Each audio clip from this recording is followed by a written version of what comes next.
I did not have communications with the Russians. Let me repeat that. I did not have communications with the Russians. As we all know now, that wasn't true. Attorney General Sessions met at least twice with the Russian ambassador in 2016, once in July, an event during the Republican National Convention, and once in September in a private meeting in his Senate office.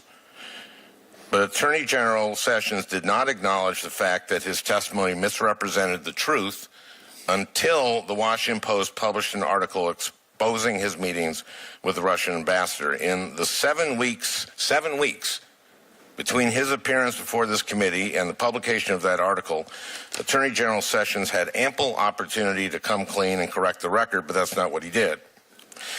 So after an embarrassing story in the Post describing undisclosed meeting with the very same Russian official whose communications forced the president's national security advisor to resign, Attorney General Sessions hastily called a press conference and announced that he would recuse himself from overseeing any Justice Department investigation into Russian interference with the election. So, Mr. Rosenstein, now that the Attorney General has recused himself, it's your turn to answer my question, the very same question. Again, here is the question I asked then Senator Sessions, and that I would like you to answer now. If there is any evidence that anyone affiliated with the Trump campaign communicated with the Russian government in the course of this campaign, what will you do? If there is predication to believe that such a communication was in violation of federal law, Senator, I would ensure an appropriate investigation. Now, Mr. Rosenstein, do you understand that you have an ongoing obligation to update your testimony and correct any inaccuracies or mistakes that you discover after you leave the hearing today? You're making me very self-conscious, Senator, but yes, I believe I do. I'm trying to be as careful as I can. Good. I must have just taken it for granted that witnesses understood their obligation to correct inaccuracies in their testimony, but evidently that obligation was not known to Attorney General Sessions. Yesterday, 4 days after the press conference at which he announced his recusal, and 55 days after his hearing, Attorney General Sessions finally wrote to the committee to update his testimony.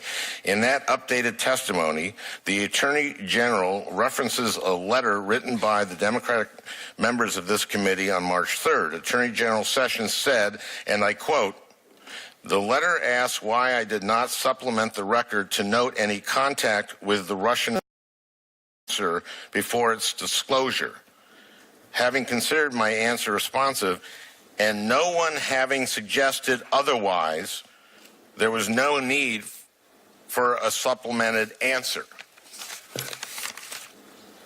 So it would seem that in the Attorney General's view, unless this committee has reason to believe that a witness provided false testimony, or unless this committee suggests that a witness's answer is grossly misleading or unresponsive, that witness is relieved of his or her sworn duty to tell the truth, the whole truth, and nothing but the truth. But I don't think that's how it works. And in light of Attorney General Sessions' failure to recognize his obligation to this body, I thought it was important for me to make sure that you clearly understand this obligation. And you do understand this obligation, right? I believe I do, Senator. Okay. I think Senator Sessions should come back. I think he owes it to this committee to come back and to explain himself. Because he also says in his letter,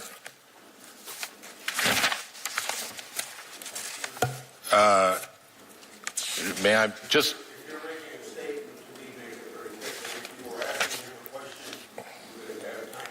I will not, this will be very short.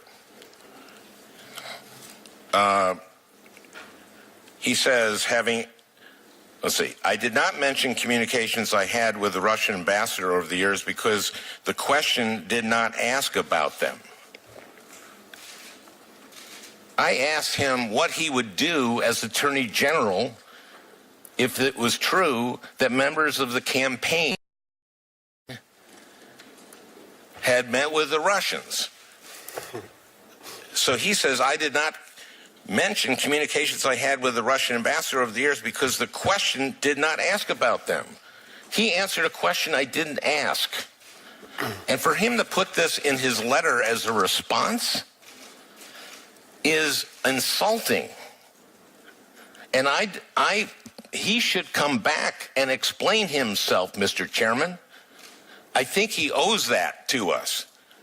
Because this appears to me like he was, and I've bent over backward, not to say that he lied.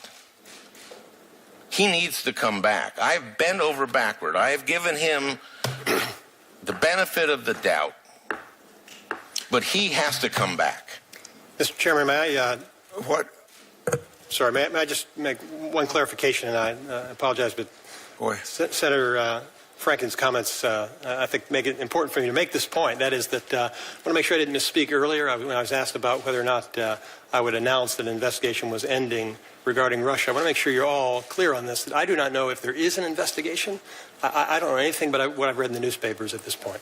Well, I actually find it very disturbing that you did not read the declassified report on Russia's activities during the election. I find that very, very disturbing.